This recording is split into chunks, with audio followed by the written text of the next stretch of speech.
Nu ko? Skāns ir iztīrīts, braucam ar zeķītēm un laižam reisā.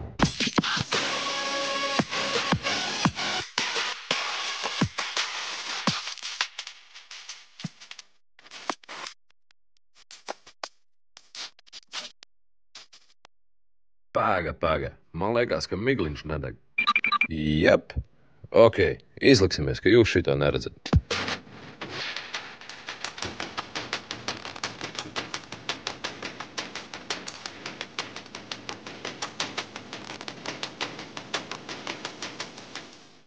Kas tas tāds? Nu, es mēģināšu izstāstīt. Sākumā jau nemaz nebija tik traki. Braukāju apkārt, vizinājos, filmēju savu ikdienu.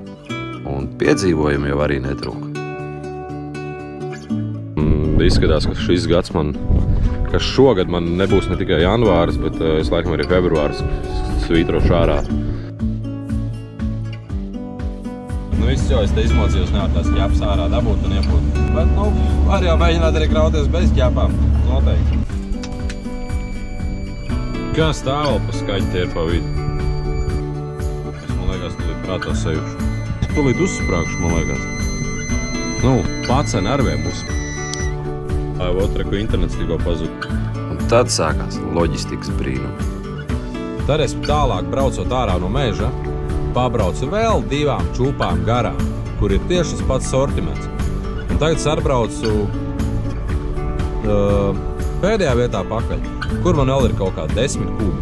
Tad es braukšu ārā uz lielā ceļu, uz asfaltu paņemt tā kā pārējo. Un, protams, arī naktsmaiņas. Ko es esmu paspējis izgulēties? Citreiz vēl ir baigi viegli pamosties no tā, ka tev viens ritenis sāk pa grāvi iet. Tad toču kaut kādu brīdi miegs varam nenāk. Vai jāpēc mājās jāpaguļ. Vēl pēdējā naktsmaiņa priekšā. Un tad viss 4 brīvdienas pēc tam sākās. Nu, būtībā viss bija diezgan sakrājies. Negulētās naktis, lasītās kravas un visas pārējās izrietošās sekas baigi sita pa nerviem.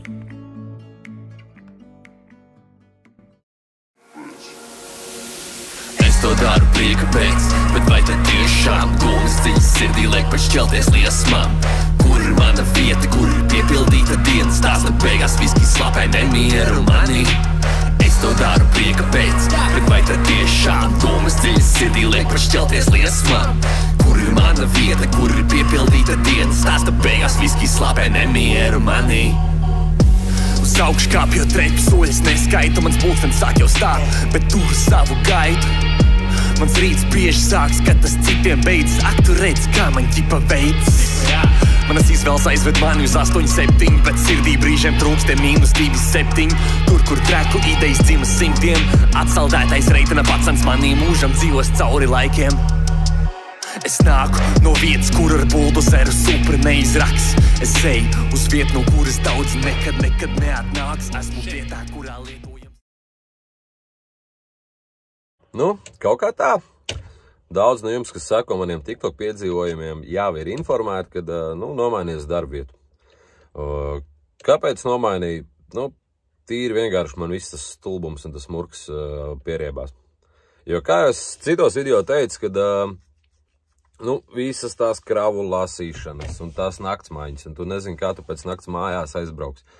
Un tu aizbrauc mājās, tu jau nevari 100% pilnvērtīgi izgulēties, lai tu nākamajā naktī būtu arī cilvēks normāls. Un visa tā superīgā loģistika, kad aizdzen tev uz Rīgu, tu tukšā nāc mājās, kas ir manā skatījumā pilnīgi bezjēdzīgi maksimālais stulbums, ko vien var izdomāt. Bet, ja tu kaut kādus kilometrus uz kravu tur mazliet, tur kaut kas aprēķinās sajūgt, tur pieliec pāris kilometrus netīšām klāt vai atņem, tad jau nāk firmai ēpas, ka kilometri nesapas, un tu pa lielam, tu esi tur tāda, diezgan tukša vieta. Jo, loģistika ir top of the top. Viņiem liekas, ka viņi ir tie labākie un tie svarīgākie. Un mēs šoferi, kas padaram visu to melno darbu un vedam tās kravas un mokam sev pa naktī, mēs jau esam tur tādi, varības ķēdes pašā apakšā. Un tas man liekas pilnīgs stulbums, kad tu mēģini kādam arī kaut ko ieteikt, kaut ko varbūt uzlabot un kaut kāds ieteikums par kravām un kaut ko tādu. un pa lielam pretī tu saņem vienkārši, tu pretī saņem to, ka tīklīdz tu iesaki kaut ko mēģini uzlabot, kaut ko, tu esi tas sliktais, ja tu esi pret to stulbo sistēmu, un tad sākās, un tad ir vēl vairāk lasīšanas, un to es baigi ievēroju, kad tad es sāku atklātāk runāt par to visu, kas šeit notiek, kas pēc manām domām būtu jāmaina, un kas pēc manām domām nav pareizi, tad sākās visādi pigori, un es sapratu, ka tas viss stulbums nav priekš manīm. Es abrīnoju džeks, kas to var izturēt, kas to var gadiem darīt, bet es sapratu, ka tā nav mana vieta, un tāpēc privātais sektors aiziet, tas, ko es jau stāstīju Viģikos, kad manā skatījumā tas privātais sektors, ja ir labs, ja ir laba firma, normāls autiņš un laba samaksa, tad privātam sektoram nav vispār nekādas vainas. Jo šobrīd mums ir tā, ka man ir, protams, priekšnieks, kā jau visās firmās, vai ne? Priekšnieks man nedēļ klientu numuru, kam ir, kas izstrādā tos mežus, žāģē, tur izved, un viss. Tālāk pārējo visu mēs sarunājam ar klientu, kad es vedu, ko es vedu, cik daudz es vedu, un nav nekāda loģistikas brīnuma pa vidu un kaut kādas stulbās lietas. Es pats plānoju, teiksim, vai es braucu uz to krautuvu, ja es tur nevaru paspēt, es paņemu to krautuvu, kas man ir tuvāk, un būtībā pats sev priekšnieks. Labi, smagais jau nav nekāda medus maize, bet pirms 20 gadiem pirkts Latvijā, nulītes Kānijas centrā. Un visu šo laiku ir braucis viens cilvēks ar viņu. Protams, epizodiski jau gan jau kāds cits arī ar viņu ir pabraucis. Nav jau tā, ka pilnīgi visu laiku ir viens braucis, bet katrā ziņā tā mašīna baigi taupās, ka tu brauc viens pats un sako līdzā. Es pat pieļauju, ka dažs labs vāģis, kas iet valsts mežos lielajā līgumā, kur pa 3 mauc, es pat pieļauju, ka dažs labs nav tik labā stāvoklī tehniskā ziņā kā šis te. Jo, kā jau mēs zinām, kad, ja tā mašīna iet 24/7, tur diezgan ātri viņi var nobraukt. Un, ja vēl šoferi neskatās līdzā, tad tur vispār ir kapi. Un, protams, ka ir kasjaki. Ir kaut kāda rūsiņa.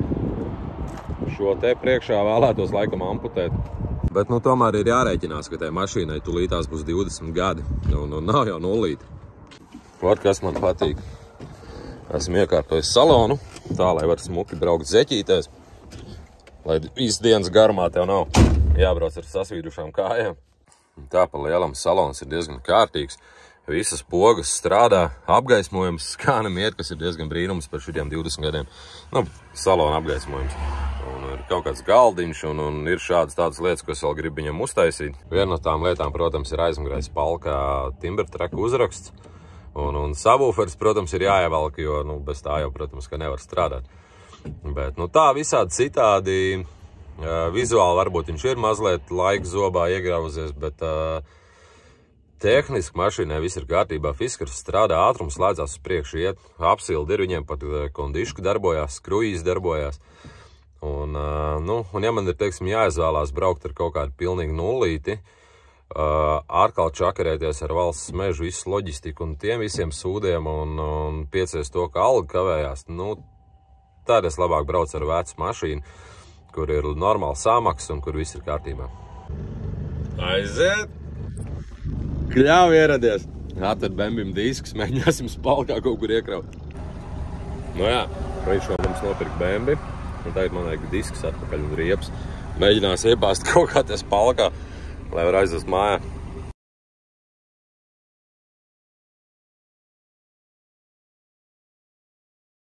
Diezgan smieklīgi jau izskatās, bet iepakojām, lai mašīna nenosmērē. Uzkrāmēs kraut ar garām aizputē, izsvedīs ārā. Es sapratu, kas pietrūks manai mašīnai. Man vajag šitādu spoileru dzjumtu. Vovan, ja tu klausies, tad tu zini, kas jādara. Bet tagad laiks doties uz mežu.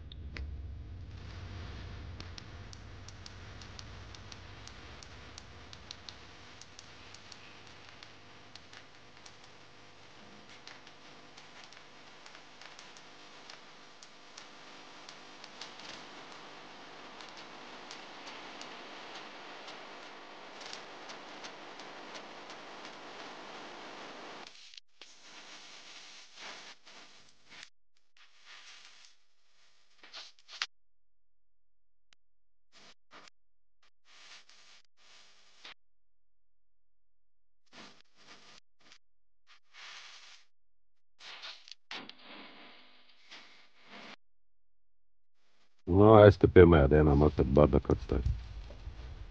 Nebija vēl īsti piešāvēs piekrāvē. Nu, šodien savāk.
Pamazām sāk piešauties.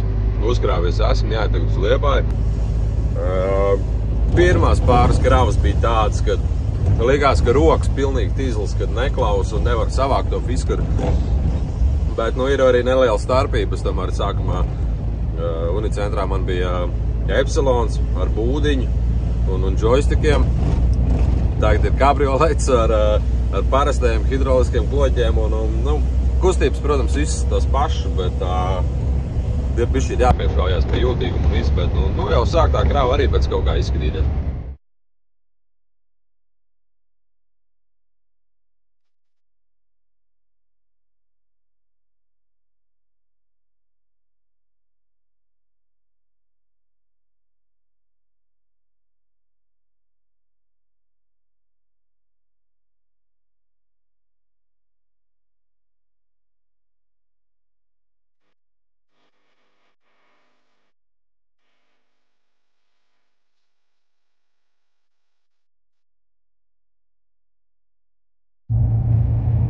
Izskatās kaut kāda rindiņa maziņa. Daudz nekas nav, kaut kāds 2 mašīnas priekšā un šķeldudēs.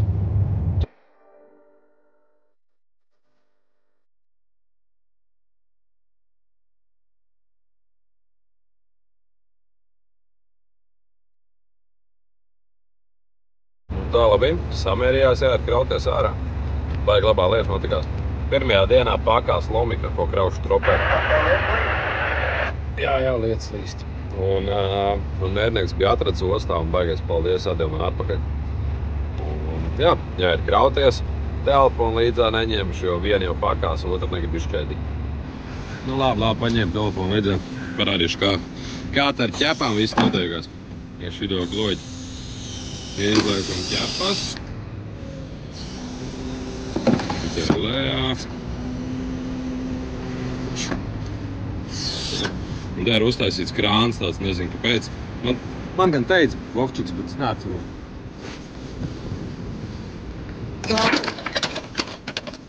Nāc no augšā. Nu, šitāds ir tas kabinets. Viens pedāls, otrs pedāls, kloķis un kloķis. Nu, kā jau visiem kabrioletiem.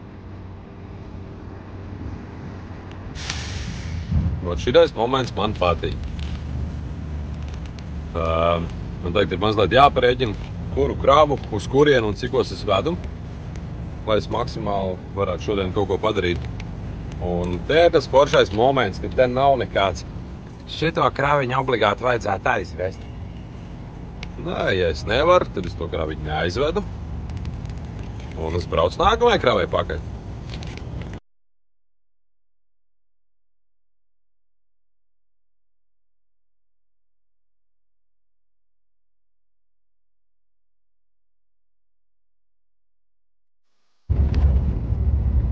Tā, reku stāv man čupiņš, šitā malka jāpaņem šovakar. Jāaiziet uz Liepāju.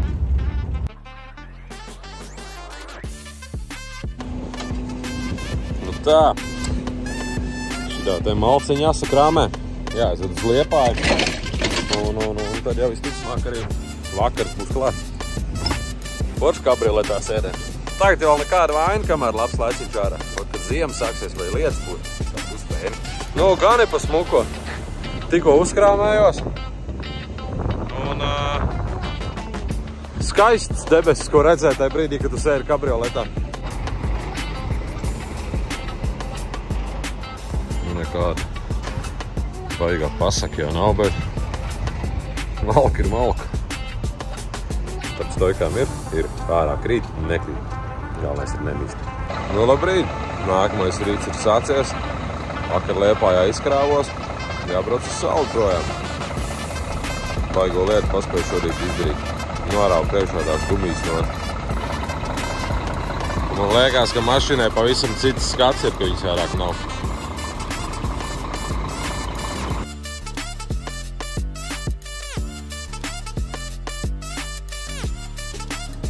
Reku ir nākamais, kas manā skatījumā ar bonus tajā privātajā sektorā.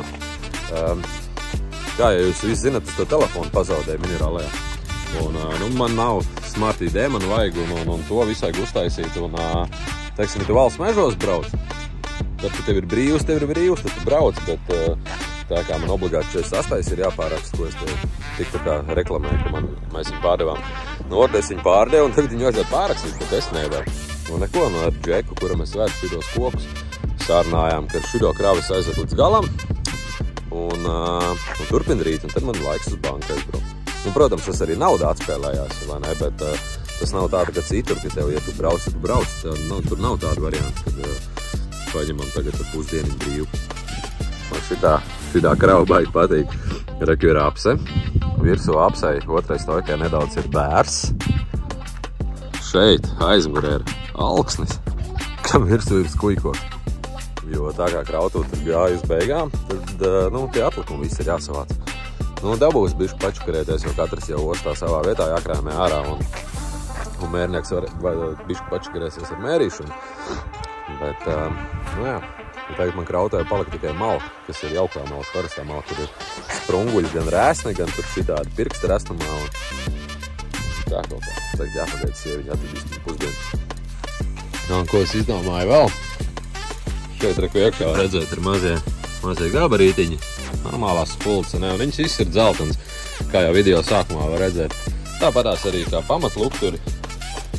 Arī šeit šie te gabarītiņi, migliņi un augšā šitie divi. Nu, tas gan man nepatīk, tas izlausnieks. Kaut ko mēģinās seķūnēt. Nu, un tad, kad būs mazliet vairāk laika,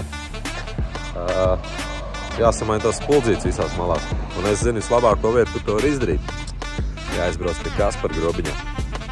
Mēs jau biju piebraucis, viņi parunājām un sarunājām tā, ka, lai mēs neaizšautu auzās, vienkārši paņems kādā brīvā dienā tās spuldzītes izkrosim ārā, aizbrauks pie viņu un ieliksim ledus. Es domāju, ka gaisma arī būs labāk. Paldies! Dara, ko tu tur dari?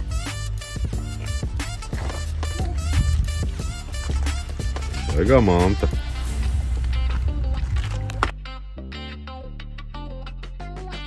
Man interesē, ko dievs mērnieks teiks par šī tāda krava. Kur ir bēras, alksns, taps, skujkoks, būs labi. Nu labi, mērnieks it kā neko neteica. Bet tagad tik sāksies tas murpsiņu visu smuku dabūt ārā, jo katrs jau savā čupā jākrāmē. Rekas skujas šeit pāt. Tā es braucu atpakaļ, stumjos, krāmē bērus laukā. Bijušie kolēģi ieradušies. Nu jā, šis ir tāds neliels mīnus, kad tā čupiņa ir tāda nekāda, kaut kas no viena sortimenta, kaut kas no otra. Un tad pa bišķim, šitais mazumiņš jāmet laukā. Tā, nu, skujkoks ir izkrāmēts. Bērs jākrāmē laukā. Tā galvenais pareizi ir izdomāt to secību, tādā krauja ārā. Ja reku man aizmugurē var redzēt, ir alksnis, un ja es to alksni izkrāmēšu pēdējo, pēc secības sanāk pēdējais, viņš ir kā pēdējā grādā. Bet ja es viņu krāmēšu ārā un priekš izkrāmēšu mašīnu, nebūs jau nekāda kraušanās, tā visa mašīna pendelēsies, kamēr es priekš krāmēju. Tāpēc izkrāmēs tagad bēru, tad pēc kārtas būs alksnis, un tad brauks atpakaļ un izkrāmēs ārā apse. Jovan, reku tu patās ir apse, ko es varētu krāmēt nākamo. Nākamo mēs ņemsim, kur tālumā arī alksnes stāv. Un izkrāmēs to pa priekšu un piekabs varētu atbraukt uz šeit, izkrāmēsim aps. Tā nu sākās sajūgs, sūknis. Un es nezinu, kāpēc man neiet apgriezienu pogu. Pēc kas nenotiek, man pašam jāpatur apgriezienu. Kaut kā šidā.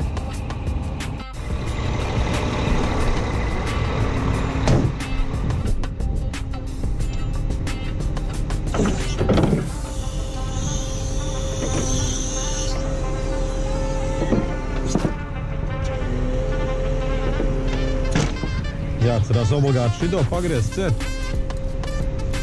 Nu, kaut kā tā. Mēģinās pats sev neapkaunot, krāmējoties.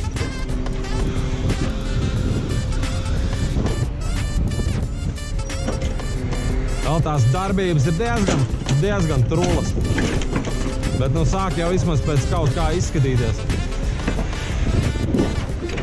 Neizskatās vairāk, ka pirmā klasīte.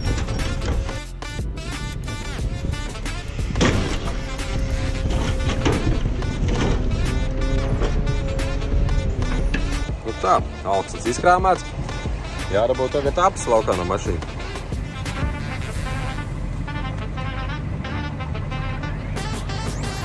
Pēc spoka, ne?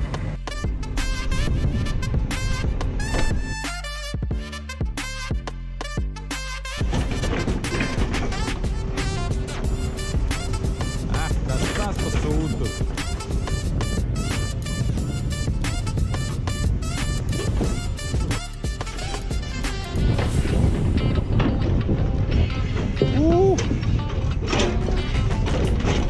Tēlosim, ka jūs šito neredzējāt.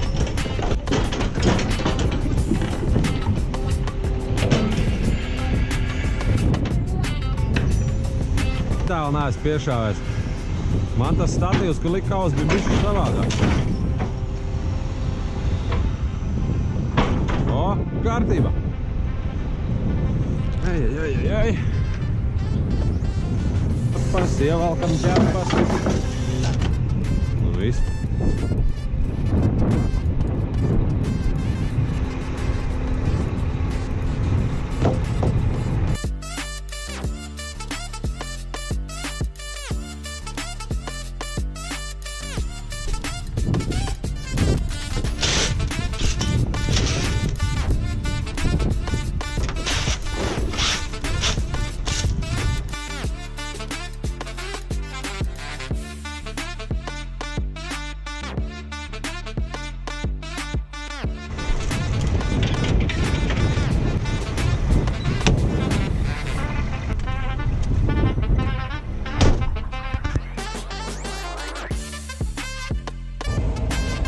Kaut kā šitā man tie iet. Tagad esam atpakaļ aizputē.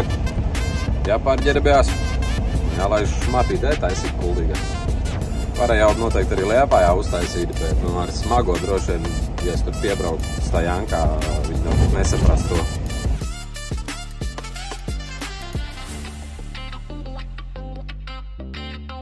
Nu, kaut kā tā man tie iet. Interesanti jau ir, protams, piešauties pie mašīnas un tomēr 2 paudzes vecākā mašīnā esmu iekāpis. Bet, kā jau es teicu, funkcija viņa pilda, uz priekšu viņa iet. Tehniski viņa arī ir diezgan normālā stāvoklī. Nav nekādi lieki tie klik-klak un nekādi sūdi ārā nelien. Un, nu, kaut kā tā, tas tā ātrajā uzmetienā parādīt, kā man te iet, ko es šobrīd daru, kur es esmu. Un šajā reizē es teiktu, ka tas arī viss. Atceramies piespiest like, piespiest subscribe, vai kā latviski pareizi būtu teikt, abonēt. Un tiekamies jau nākamajā video. Čau visiem!